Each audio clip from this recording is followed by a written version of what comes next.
$5,000 for electricity?" The words flew out of my mouth before I could stop them. My voice cracked across the kitchen like a broken branch, loud enough that even the dog tilted his head in disbelief. I gripped the bill in both hands, scanning the numbers again, but they didn't change. $5,043.76. Due immediately. Not an estimate, not a typo, just a neatly typed ransom note dressed up in HOA letterhead.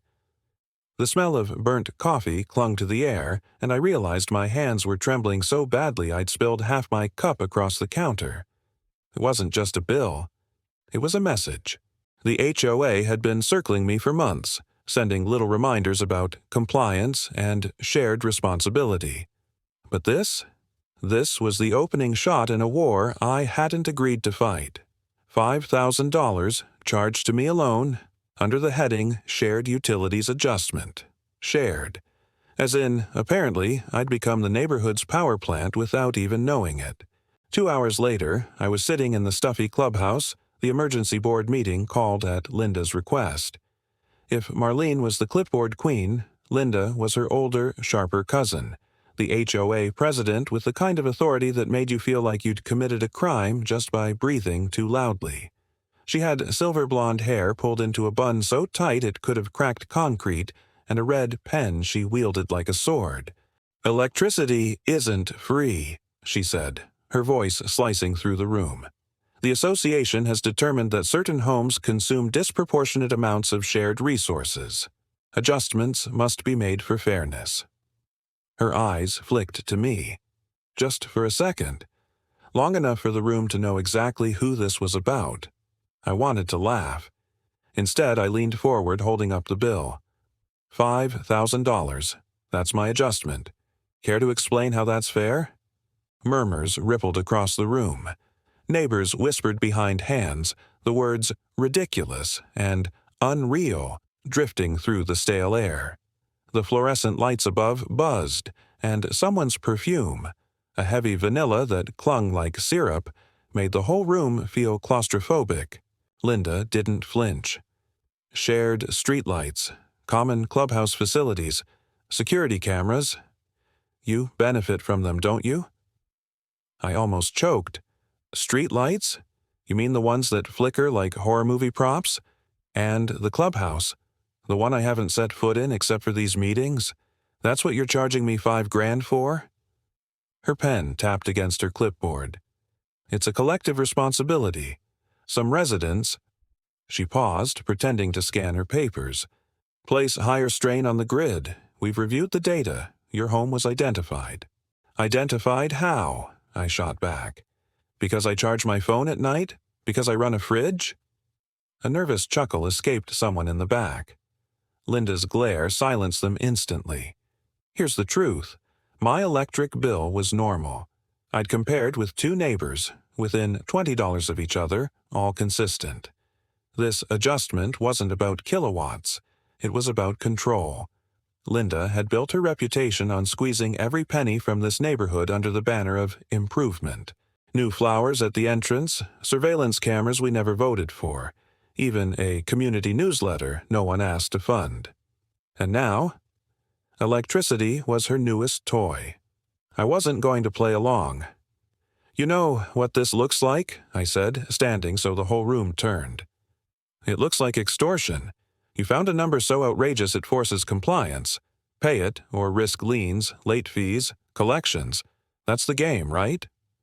The murmurs turned louder, angrier this time. A man 2 rows over raised his hand. "I got a smaller bill," he admitted reluctantly. $200 extra. I thought it was a mistake." Linda's nostrils flared. "This meeting is not a debate, it's an explanation." But she'd lost them. I could see it in the shifting eyes, the crossed arms, the whispered side conversations. Her empire was cracking, if only just. Still, she had the gavel, literally. She slammed it once, the sharp crack bouncing off the drywall. "Payment is due in 10 days. Non-compliance will result in fines, legal action, and suspension of community privileges." Community privileges. As if the privilege of sitting under flickering streetlights and being spied on by cheap cameras was something to cherish. The meeting ended in chaos. Some neighbors stayed quiet, afraid to pick a side. Others muttered in agreement as I stormed out, clutching the bill like evidence in a trial. Outside, the night air was thick with humidity, cicadas buzzing so loud it drowned my thoughts. Porch lights glowed across the street, each one a reminder of the shared utilities I was supposedly bankrupting. Back home, I dropped the bill on the counter and stared at it under the kitchen light. My reflection stared back from the glossy letterhead. It wasn't just about money anymore. Linda wanted obedience. She wanted me to bow to her version of order, her rules dressed up as fairness. But here's the thing about power. It can always be cut. As I stood there, the hum of my refrigerator filling the silence, a new thought flickered. Dangerous, thrilling, and impossible to ignore. If Linda wanted to play games with electricity, maybe it was time I rewrote the rules. And the next move? It would be mine. Electricity isn't free, and freeloaders won't be tolerated. Linda's words cracked through the meeting hall like a whip. She didn't just walk into the room, she swept in, clipboard tucked against her chest like it was the Constitution itself. The fluorescent lights flickered overhead, buzzing in sympathy, as if even the bulbs were afraid to argue with her. The room fell silent. Neighbors shifted uncomfortably in their plastic folding chairs, the smell of burnt coffee and lemon-scented floor cleaner hanging heavy in the air. I sat in the back, watching her command the stage as though she were about to announce war. And, in a way, she was. Linda thrived on control. She was the kind of person who turned neighborhood BBQs into strategy sessions and garage sales into political theater. Her voice was sharp, her words carefully chosen, and when she said freeloaders, I knew she meant me. She didn't look at me directly, but every pointed pause, every glance over her glasses was an arrow aimed square at my chest. I should have expected it. After the $5,000 electricity adjustment landed in my mailbox, Linda had been emboldened, strutting around the neighborhood like she'd discovered some hidden reserve of authority. The neighbors, though, they weren't so sure. Gossip travels faster than mail in our subdivision, and whispers were starting to slip through the hedges. "She's rerouting the maintenance fees," one neighbor muttered while trimming his roses. "Saw the receipts. They don't add up." Another leaned in at the mailbox, eyes darting side to side. "There's a generator behind the HOA office. Big one. Been humming all night. Why does a clubhouse need a private generator?" Piece by piece, the puzzle clicked together. The electricity bill wasn't about fairness or shared responsibility. It was about funding Linda's pet projects. Rumor had it she wanted to power a brand new security center in the clubhouse, complete with cameras on every corner of the neighborhood. Cameras she controlled. At the meeting, she spread her arms like a preacher at the pulpit. These adjustments ensure fairness. They keep our neighborhoods safe, beautiful, and sustainable. Without them, the lights go out. The irony almost choked me. A neighbor spoke up from the second row, voice tentative. "Linda, my bill jumped $200 this month. We've never had increases like that before." Linda adjusted her bun, eyes narrowing. That's the cost of progress. Progress, her favorite word. But in the murmurs that followed, I heard something else stirring. Doubt. People were starting to question her, and if doubt was a spark, Linda had just provided the fuel. After the meeting adjourned, I lingered in the parking lot pretending to scroll my phone. That's when I heard it, the low, steady rumble of machinery. It came from behind the clubhouse near the dumpsters. I walked closer, the night air sticky with the scent of cut grass and gasoline. And there it was. A hulking diesel generator chained to a concrete pad, wires snaking into the building like veins into a heart. It wasn't community-funded backup for emergencies. It was Linda's power source.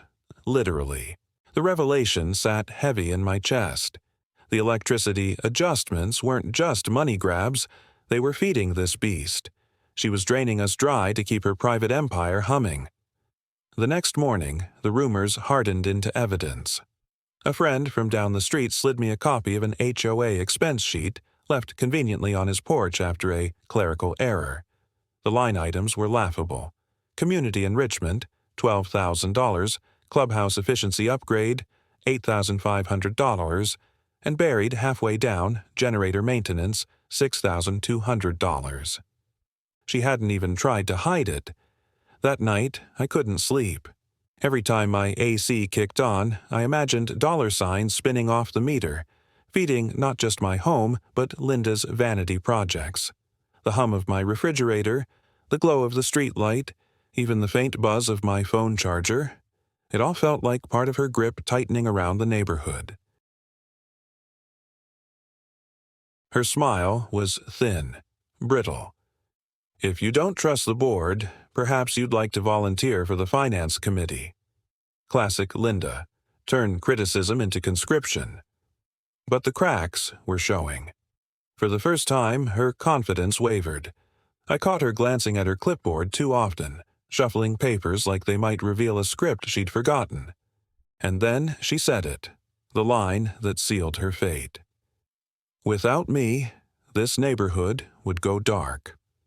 The words hung there, bold, arrogant, and just incriminating enough to ignite the fire I'd been waiting for. The neighbors didn't gasp, but they didn't have to. I saw it in their eyes. They heard the truth buried in the arrogance. Darkness. That was her greatest fear, and I knew exactly how to give it to her. The lights died all at once.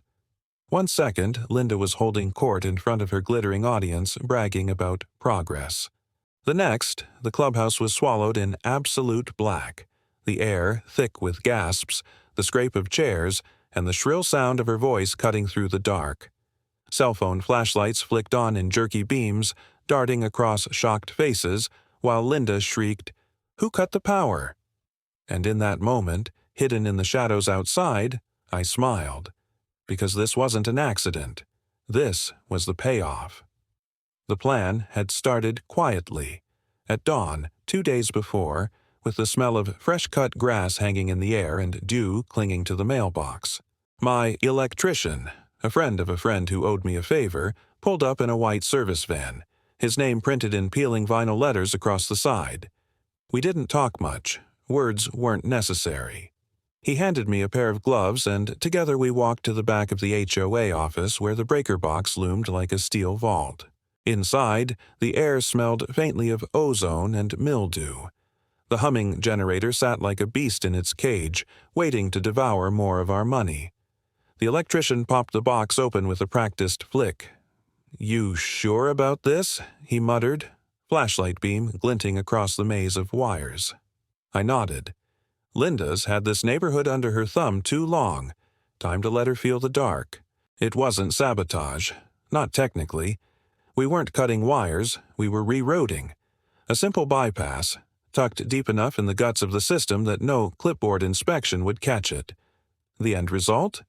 When Linda fired up her big event, the generator wouldn't save her. Every chandelier, every spotlight, every smugly lit community progress display would collapse into silence. That night, I lay awake listening to the hum of my own refrigerator. For once, it didn't sound like Linda's grip tightening. It sounded like anticipation. The event came fast.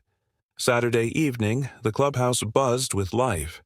Neighbors trickled in wearing pressed shirts and summer dresses, drawn by promises of free wine and a presentation on the future of our community. I lingered near the edge of the lawn, blending into the shadows beneath a maple tree.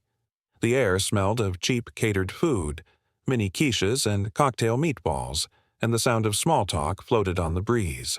Through the windows I could see Linda, radiant in a scarlet blazer, clipboard clutched like always.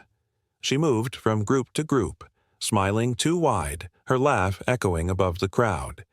Every so often she gestured toward a projection screen glowing with the words, Community Growth Initiative. Growth.